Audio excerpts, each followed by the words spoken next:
Uncle ஒருத்தர் தான் ஃப்ரெண்டோட வாக்கிங் போயிட்டு இருக்கும்போது அவங்க பொண்ணு ஃபாரின்லேருந்து வீடியோ கால் பண்ணுறாங்க. அதை பார்த்தோன்னே ஒரு ஆச்சரியமாகி தனக்கும் ஃபோன் வேணும்னு ஆசைப்படுறாரு. அவரோட பையன் பெரிய டேரக்டராக இருக்காரு. அவர் ஃபோன் ஆர்டர் பண்ணுறதே இவர் பார்க்குறாரு. நம்மளுக்கு சர்ப்ரைஸ் போலன்னு நினச்சிக்கிறாரு. கடைசியில் பார்த்தா அந்த ஃபோன் வந்து அவரோட மாமனாருக்குன்னு தெரிஞ்சவொடனே இவர் ரொம்பவே கஷ்டப்படுறாரு. அப்புறம் இவர் ஃப்ரெண்டை கூட்டு போய் கடையில் சீப் ரேட்டில் ஒரு ஃபோனை வாங்கிட்டு வந்துடுறாரு. வீட்டுக்கு வந்து பார்த்தா ஒரு பையன் எல்லாருக்கும் சர்ப்ரைஸ் கிஃப்ட் வாங்கி வச்சிருக்காரு. அதில் இவருக்கு ஒரு பெரிய காஸ்ட்லி ஃபோனே வாங்கி வச்சிருக்காரு. அதை பார்த்தோன்னே இவருக்கு கஷ்டமாயிருது.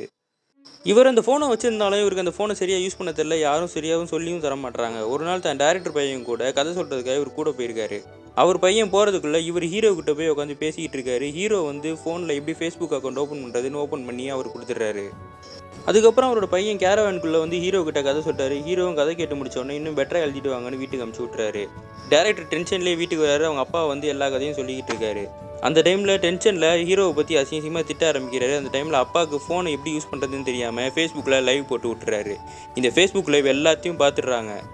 இந்த லைவ் போனதுனால அவரோட வாழ்க்கையே முடிஞ்சு போன மாதிரி ஆயிடுது. இது வந்து அந்த பையனோட தப்பா இல்லை அவங்க அப்பா மேலே இருக்க தப்பான்னு நீங்களே கமெண்ட் பண்ணுங்கள்.